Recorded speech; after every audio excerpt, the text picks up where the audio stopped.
welcome to the ORG. Welcome to our webinar that we're doing today. Welcome, come on in, have a good time with us. Today is a presentation Lance, the president of the ORG, is going to be giving a presentation on the website announcements and things. So we're going to have a Q&A session at the end. If y'all have any questions, go ahead and type them in the bottom of YouTube in the chat area, or Facebook in the chat area. I think Facebook, you may have to give some weird permissions or something, but it's okay. So leave those chats down there, and we'll get to them at the end. So if you have a question while Lance is talking, we'll answer those at the end. So without further ado, let me bring on Lance real quick. Lance, how are you doing? I'm good. I'm glad everybody can be here. I hope everybody feels the importance of what we're trying to do, and I hope everyone can feel welcome in what we're doing as a group. So. All right. Well, I'm going to turn it over to you and let you take it away.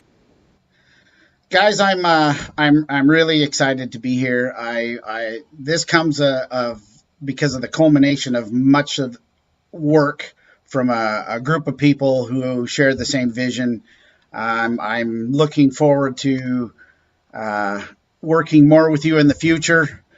I want to just give a little bit of a history, and if we can bring up the PowerPoint, a little bit of history of what's happened in our industry. During the past, it feels like 100 years, our industry relatively never changed.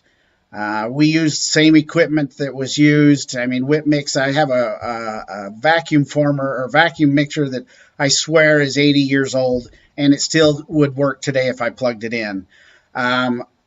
And everything was the same. And so 30 years ago, I was using equipment that was used by somebody twice my age.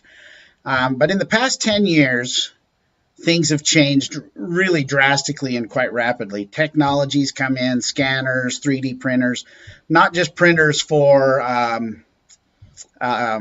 models. It's now we're printing appliances, full-on splints, metal. We have the FDA that is now regulating many of our processes, and some of our appliances are now being considered medical devices requiring, 510Ks.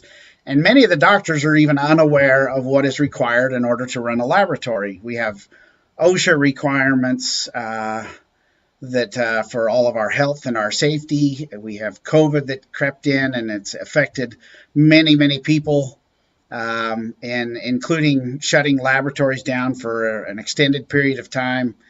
We've and consequently, as people have come back, we're now obligated to become their nurse by taking care of their medical needs as well. We have human resource issues that we deal with on a daily basis. Human resource such as the employer-employee relationship, and some of our issues that way are constantly changing. Then we have taxes that are constantly driving our prices higher, and we have to raise our prices even just to stay current with the cost of production. This is now our new reality. It hasn't been the constant business that was unchanged for 80 plus years. It's changing on a regular basis. But in the past, we had to figure everything out on our own because there was never a forum by which we could address this. And so in the past couple of years, a group of us have been getting together, and we've been discussing ways to make this better. And so we no longer have to do this on our own. We are coming together as an industry, and this ORG, Orthodontic Resource Group, is a product of that. It's a place where we can come together, where we can address all of these issues and more. A place where we can share with each other our current struggles and receive a hand up as we all are trying to navigate through these changing times. So the question is, let's come together, or the answer is, let's come together as a group, which the ORG is the place where we want to come together to facilitate, as the slogan, our slogan is, to facilitate learning and growth through education and collaboration with professionals in the orthodontic industry. That is our goal. That is what we're trying to accomplish, where we're able to collaborate together in accomplishing our goal of making great orthodontic appliances. And we're inviting everybody to come in, the one-man lab to the 100-person lab. We're inviting the in-house laboratory as well as the doctors to be a part of this. We want this to be the place where people come to receive their answers, because we know, as our tagline says, we are better together. Let me explain a little bit about our website. Let's see if I can move forward.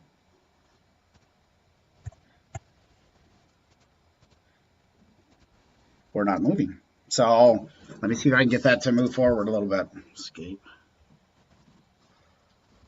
Slide, beginning from the beginning. There we go. So we've now created the website, and I hope that if you haven't seen it, you will go to orthodonticresource.com and look it up and spend a little time in the Orthodontic Resource website. Look at it. We've created a website that's fully developed. It's not populated with enough all the content we want. We want this to be an active, functioning website that we can all go to and that we all participate in adding and giving the content for. We have in there videos, we have articles, we have news, and on our sponsorship, we have a couple professional for compliance issues. We have Evo 820 and SafeLink, who are sponsoring us and are able to answer some of those difficult questions. And they're doing this as a courtesy to our organization. We have now created appliance fabrication standards under the appliances, and that's a forever growing and changing portion of our website. And we look forward to creating those standards that then will be able to go out and be a resource for all the universities everywhere as a place where they will share the fabrication standards of the appliances and their purposes. We also have expert interviews and product reviews that will be done on a regular basis. I would like then to introduce how this all takes place, because this is not a one-person organization. We are going to want to create orthodontic-specific conferences. In the past, it's been piggybacked with the DLAT. We're not saying that it won't stay with the DLAT, but we want to have an orthodontic laboratory-specific conference. We want to have technical and business webinars. That's all our responsibility to put together. The fabrication standards are currently being headed up by Brandon Farley from Cottonwood Ortho. Social media, which is ORG Executive and ORG Lab Tech Talk on Facebook, is done by Josh Dobson. We have a centralized database for the universities and doctors, and that is something that Phil Pellegra is pushing to move out to all the universities. We have product and reviews and industry interviews, meaning that like leaders of laboratories, that'll be head up by Michael Wright. And we have representation from all sizes of laboratories, small, medium, and large. Steve Sarza doing the small, Tiffany and the Prater with the medium, and the large with Tricia. We also have vendor representation in this site through Priscilla from JBC Ortho, or JBC and Company. And this is kind of the layout. This is why it's a group effort. This is how it happens. So if you want to be a part of this, and we want you and invite you to become a part of it, this is what we need. Everyone here on this list helps all of this to happen. They're all busy. They're all doing things. This is our support staff who have helped bring us thus far. What's missing is you as a laboratory, no matter what your size is. We currently have about 40 members signed up. We need to make that about 400 to 500. We need that. We need everyone that is in our industry to be a part of this organization. And with that, you'll be able to receive all this information. You will be a part of the webinars. You will be able to help create the webinars that are important for you and your size of laboratory. You'll be able to ask questions and take it to the people that that can help you receive that answer. whether it be a business question or a technical question. We have resources to cover all of those. I hope that you recognize how important this is for our industry to finally unite, to become, and the Bureau of Labor and Industry, a legitimate business, so that they will be able to recognize us as an industry that is a skilled labor organization where we choose to do what we're doing, and it's not done out of default, where we're able to navigate through the changes that are coming. Come be a part of it, so together we can learn and grow and make our industry better. I look forward to hearing from you. Over the next little while, we'll be contacting many of you to share our thoughts. Don't ever hesitate to reach out to us under the contact section to ask questions and to also give your input on what you would like to see the organization do. Remember, it's a group effort. It's not my organization, it's our organization. It's not any one person's organization, it's ours. Let's do it together. Come be a part of it. And now I'd like to open it up for questions for those who have any at this time. All right. Well, thank you for that. While we're waiting for the comments to come in, I had some questions myself. All right. And I'd like to bring on Phil. Surprise, Phil. How are you doing? I'm doing okay. Good to see you, kid. Oh, good to see you too. That university thing you're in charge of, that was very curious. What does that entail? Okay, so it's a good question. Lance asked me to look into this because here in the Northeast where I'm located, we happen to have access to a lot of university accounts. So I've already been in touch with some of them. I'll just give for an example, one like NYU have had contact with the director of the program. And what we're trying to accomplish is have them look at our standards. If people go to our website, they'll see that under the product section or appliance section that we have all our appliances listed and very detailed that lists how to fabricate, right down to the materials you could possibly use, what they're used for. Great, thanks for showing an example. And what the objective here is if we can get the universities to sign off on this, it would just give us some more legitimacy because we're trying to get some uniformity in our industry. So not only with the laboratories, but also with the orthodontic departments where the residents are being trained. That was one of the things that when EasyRx came aboard, that it was going to standardize some of the terminology. Because one of the things I always said was with ortho, you'll have one appliance with 4 different names. And Exactly. so I think that, well, and to me I think that brings in Brandon. Brandon, are you available to talk? I didn't mean to surprise you. I'm here. Yeah. And so you have fabrication standards is your purview, correct?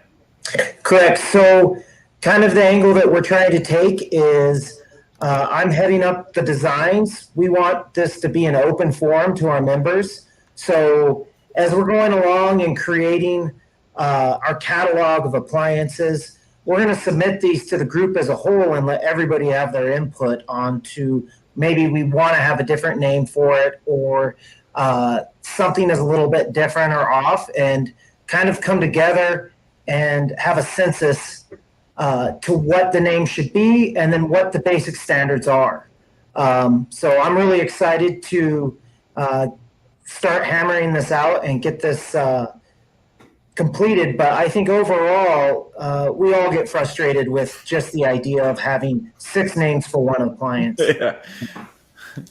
Yeah, totally understandable. That's great. I think this is a great start.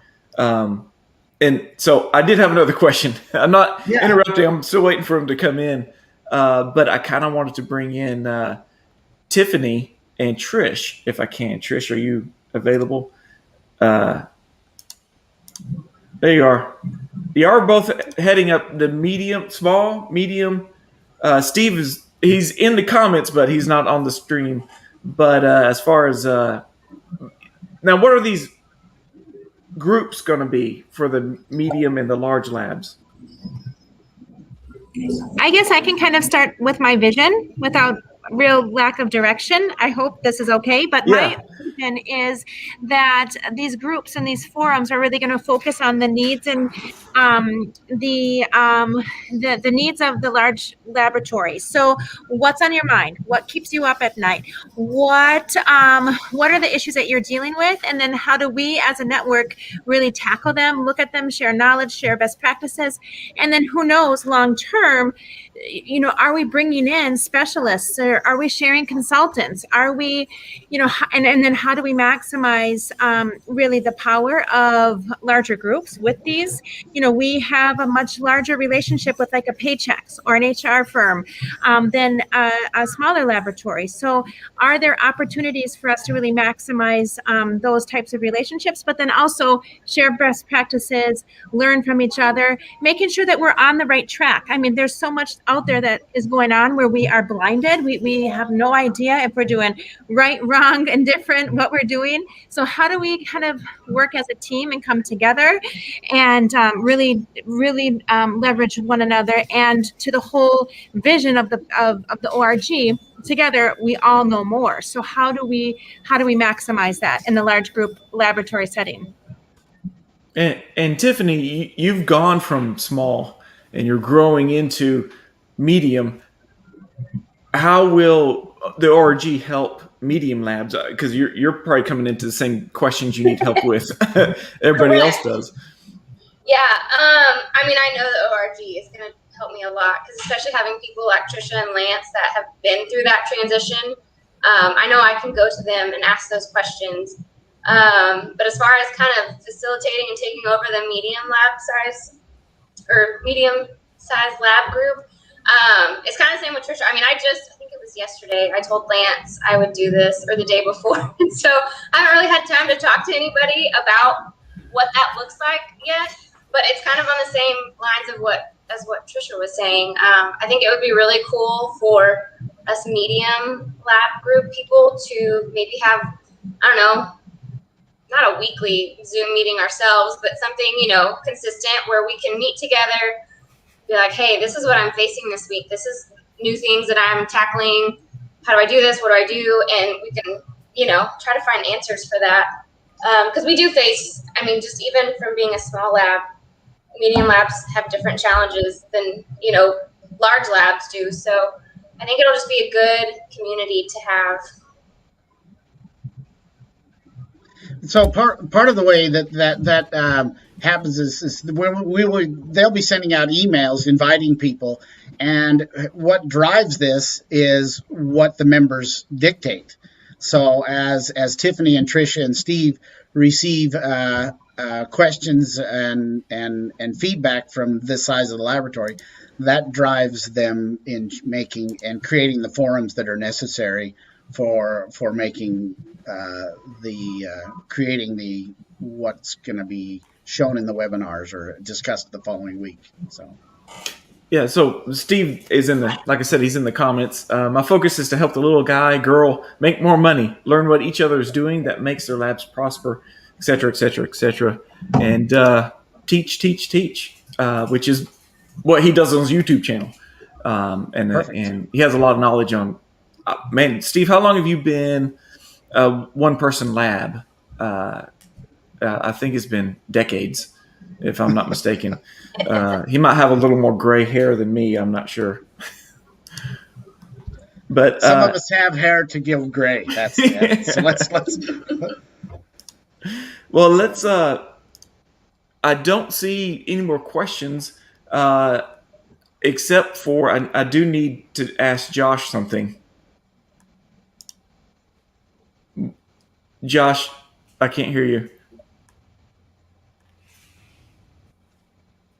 There we go.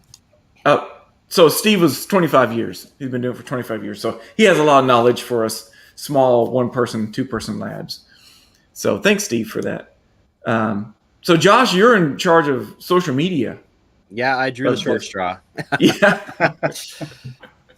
But this is what we look at during the day, our downtime. We're still looking at our phones, scrolling through, and So Lance and Josh, what's the goal of the social media of the ORG to communicate wise? Well, I think, as you said it there, I mean, in between during break times, a lot of us are looking at what are the other labs up to, and we all come together and actually have for quite a while in these Facebook groups. So, we have 2 different groups. We have the executive group, which would be basically paid owners and managers that pay into the ORG. And then we also have the Lab Tech Talk group, which is kind of the everybody else. And, don't get me wrong, the content is great in both of the groups. But that will allow us to broadcast these types of events, let everybody know in the ORG what's going on. And as well, there are sponsorship opportunities that we will be giving and sharing within these groups. I think the critical part with that is, and we also know that's how we can invite other people to be a part of it. And in that organization or the Facebook, we can say, hey guys, go sign up so that you can get the greater detail or greater benefits of what is being offered to participate in these webinars. So I think that we need to invite people more to come to the website and to sign up so that we can get all the information to them. So. Yeah, absolutely. And it's a great area that if you have questions on maybe a specific technique or a product, you can fire a question off and literally have answers from other techs within most of the time minutes. So, obviously you're not necessarily sharing your secrets that you do in your lab, but I mean, on a lot of things, we do a lot of common things that, soldering techniques, pouring acrylic, that things are not necessarily trade secrets that, there are times that you're looking for an answer or you're having an issue with a specific product and you're just racking your brain. And this allows you to ask everybody else. And, chances are some of us have gone through the same issues. Yeah, somebody has made that mistake before. So, if we can help somebody avoid one of those mistakes, how good is that? Yes, so valuable. Well, we did have a question come in, and I'll let Lance. It's from Facebook user. Is there any education in the ORG can communicate to the doctors in school and out to emphasize we need better models from their girls, their assistants? So it's interesting. We did a thing on repairs. But these are things, that's a great thing where we would put together maybe an article that we could then publish as an organization of why some of the appliances don't fit, that we're not getting proper scans, we're not getting proper impressions. And we can only make the appliances as good as we get. I mean, if it doesn't start good, it's not going to end good. And so maybe that's an opportunity for us to create a national campaign amongst the doctors of the frustration labs feel. So that is, I mean, if we get enough feedback, that's what we want to do. That seems like it might go into Phil's area of, the education for the universities and things. Sure, I don't know if Phil would like to, because she mentioned something about doctors in school and communicating with them, what the lab sees when we get it in. Crap in, crap out, Yeah, absolutely. Yeah, that's what one of the famous orthodontists, Dr. Larry Gerald, who started a lot of programs across our country, resident programs, always says he uses the S word, S in and S out. He tells the residents, and it's so true. But a lot of that is because of where these doctors go to school, based on the attendings. Every attending maybe has a different way of calling an appliance or a different way to design it. But I really think it's important, and that's where the confusion comes when they graduate, the residents, and they start with a laboratory. They'll throw out a term to you, and you've never heard of it. And I've been doing this for 35 years, and then I look into it, and we know it as something else. It's just because the attending doctor called it out, named it after himself, or some other thing. So I would love to. What I was going to say is the person that asked the question, if they would want to maybe submit an article themselves. We're really looking for content from everybody. So it's an opportunity for this person, if they would like to just even write a one-page article we would love to have your name on it and then put it on the site. So please. Excellent. Yeah. So we have gotten some more questions in it. It's all started. So Amy Herman, she asked, who do we contact to follow through on a sponsorship lead? I talked to a representative at G&H Orthodontic, and they are interested. So where would they go? If they would then send a contact us and send that email to us under the contact and they'll be able to fill out. So if you want to go and show that site, Yeah, let me see if I can get to there. and they can write what they want to do, and we'll reach out to them, give us the details, or they can email me lanced@excelorthodontics.com. So right here is where we would receive that. So yeah, and we were saying earlier in the green room or whatever we call it when we were talking before, this should be message or question can be here. So it's found here on the website. Contact us, name, email, and message. And I'm using my mouse. I don't think y'all can see my mouse. Oh, here we go. Message right here should be question or message. You can put it there. Put who's interested in being a sponsor, and we'll get it to the right person. And we'll get it going, and then truly we'll get it to the right person. So all right. So let me. Great comment. There's a lot of, but the sponsors, and I can't stress this enough. We as a group need to reach out to everybody. If we don't have enough members, the sponsors aren't going to stay. Mm-hmm. So that's where we need more members. And so if you know of somebody who's not on that membership, get on that membership. And if you're not there, put your name there. Go to become a member and follow through the instructions that are there. And somebody will then continue to be in touch with you. That's how it happens. Because G&H won't stay if we don't have enough members. Right. Yeah. And you got to think of group purchasing power and stuff like that. So as Steve said in when the previous questions, your membership will pay for itself 10 times with the knowledge you gain. And that's something that I learned with the conferences when we bring in speakers like Lance and other ones. What you learn from those conferences will be like what you learn from the website.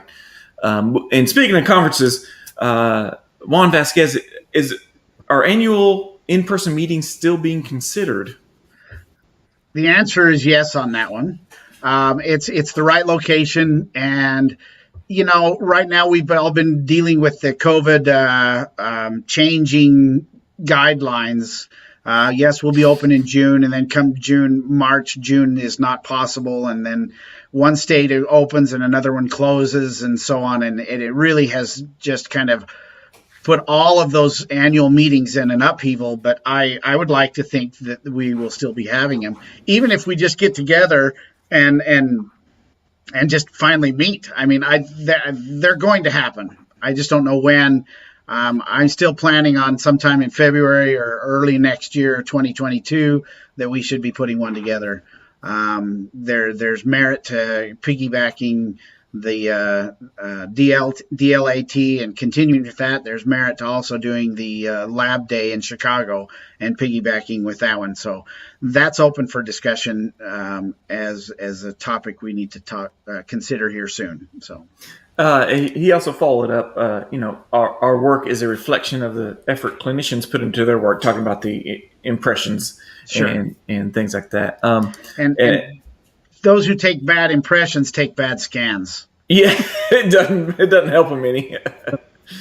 I think she was talking about each dental school has its own terms and stuff. So depending on where they graduate from, which part of the country, it might be an RPE, it might be an RME.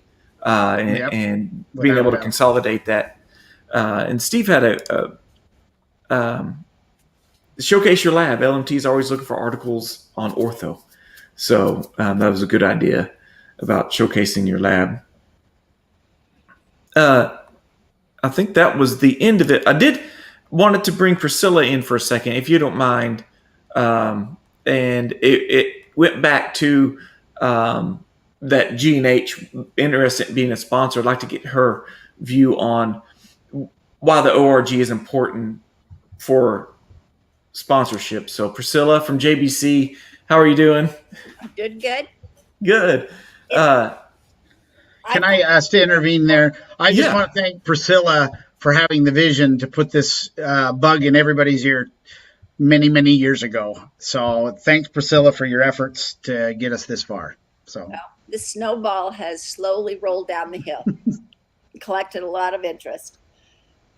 And thank you for getting it pushed going forward. We need other sponsors, other businesses that can bring orthodontic products to the orthodontic industry. The companies that provide parts and pieces to the orthodontists don't always have us in mind. And I've been told that as a lab owner many years ago, that I was just a lab. And what I wanted for better products and supplies, they weren't interested in because I was a small niche business. So G&H and others are welcome to support our group. There's sure. plenty. The same goes for supply companies. We have plenty of businesses to support our companies, just as laboratories have plenty of doctors to support their labs. We can share it. And what makes a good supply company is meeting the needs of your customer. Agreed. And that's what I've always tried to do for JBC.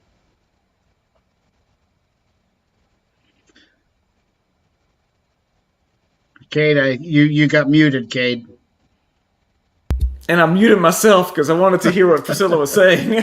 So, as this Facebook user said, he or she's signing up now. So we did something right, and hopefully more will come. So, And now that she signed up, he or she, let's have, if they can call somebody and encourage them to sign up, and let's create that snowball, because there's 15 to 1,600 laboratories all throughout the nation for various sizes. Not any one person can contact them all, but as a group, we can contact more. So let's reach out. And if you know somebody that's not there, go shake them down a little bit and say, hey, sign up, because we really do need that number. And really, Priscilla brings out a point. We need more sponsors, but they need to see that we have members as well to support them. And Tiffany just texted, said it was Gail that signed up. So Okay, perfect.